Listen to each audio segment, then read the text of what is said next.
I would like to introduce you to our viewers, or better is if you do it yourself. Who are you, Mr. Gruenwald?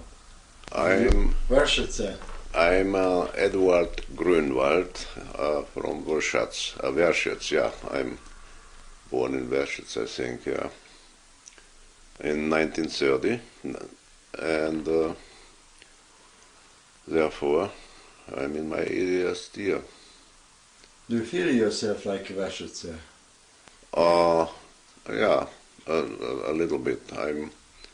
I'm actually nowhere. I was recently asked when I told somebody that I go to Vienna, oh, to your old Heimat. I said, no, I have no Heimat. This Heimat feeling is completely gone. What is the Heimat feeling for you? Your childhood, your school? The childhood, yes.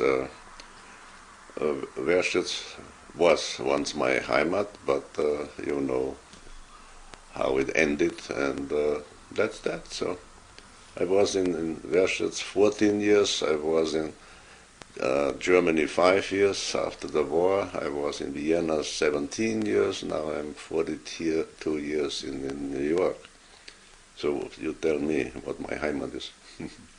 Your home is where your heart is. That's what Americans say. My heart is right here. So you don't leave your heart to the past. How do you remember Verschatz? I know that you was there about 60 and 20, 30 years ago. What's the last time you were in Verschatz? I think it was 2 years ago. Miss Nenad Stefanovic, he invited me, and slowly it looks better, But let me tell you your first impression that you can remember. Verschatz in late 30s or maybe early 40s. it was a nice town actually, and where was you living? At that time, when I left, it was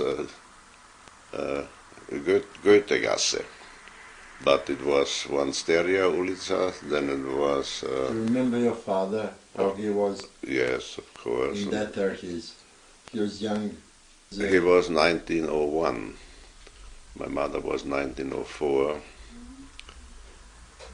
And that was, of course, a very turbulent time. My mother and father went to Hungarian school. My brother and sister went first to the German basic school, then to Serbian gymnasium. I was the only one who had only German school, and we had the Serbian language as a foreign language actually once 1 or 2 hours a week. So for this reason I just have Serbian in my ear, but you can recognize it. Some words, right? But that's nothing I can carry on a conversation in Serbian. You was not the only child. You had your brother.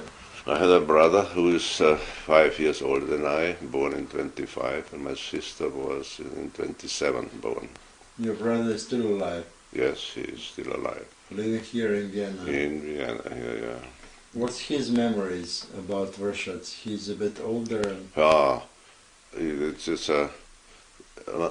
It amazed me a little bit how much more he remembers than I, because he is five years older. So he left Verschatz actually when he was 16 and a half, when he was drafted, right?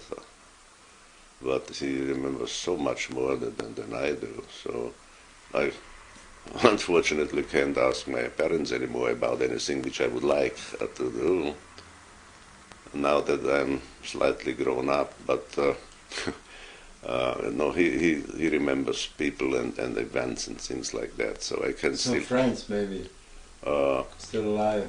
No, not mine, because you know, when you are so young, 10, 11, 12, if one is 2 years older, he's already old, no? So that's the way at least it worked with me. So I happen to know that you was in that evacuation train that takes children from Russians one day before Russians come, like Helmut Frisch. Yes, that was a train. That was the way you left Russians. Correct, yeah. I was lucky.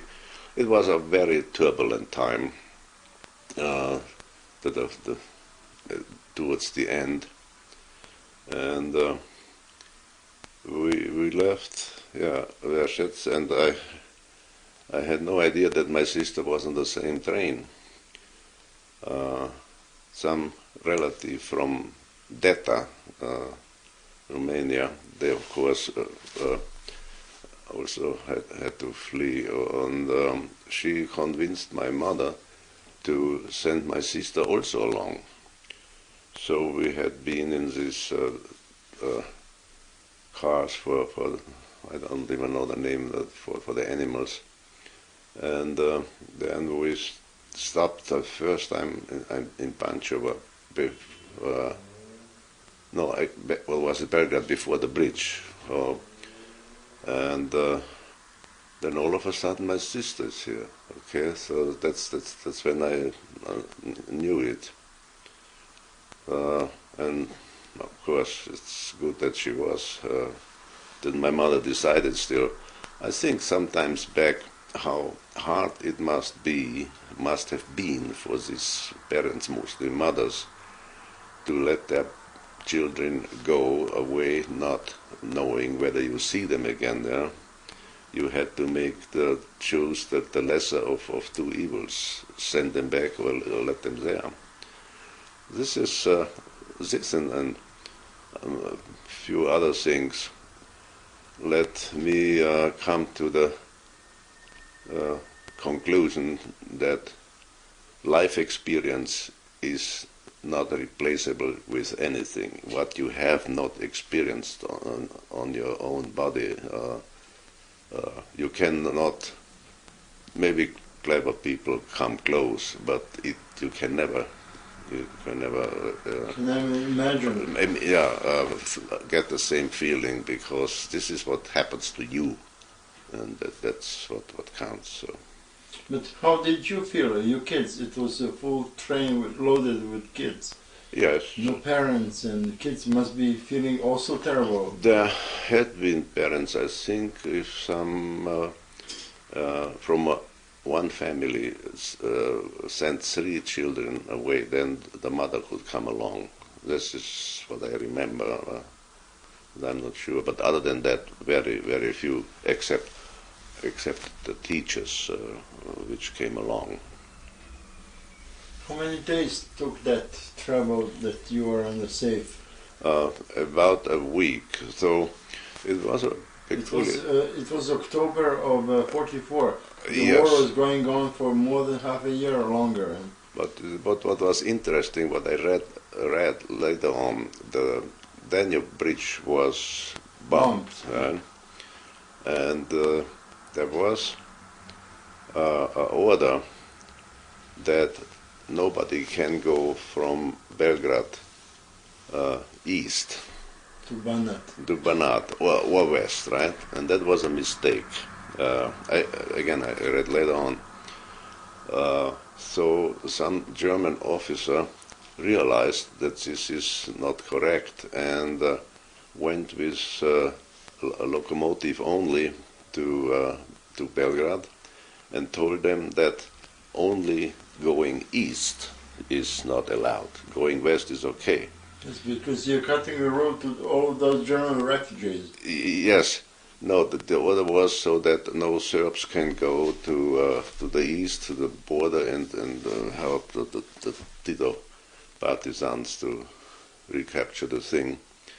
You see how one small thing sometimes has big Consequence.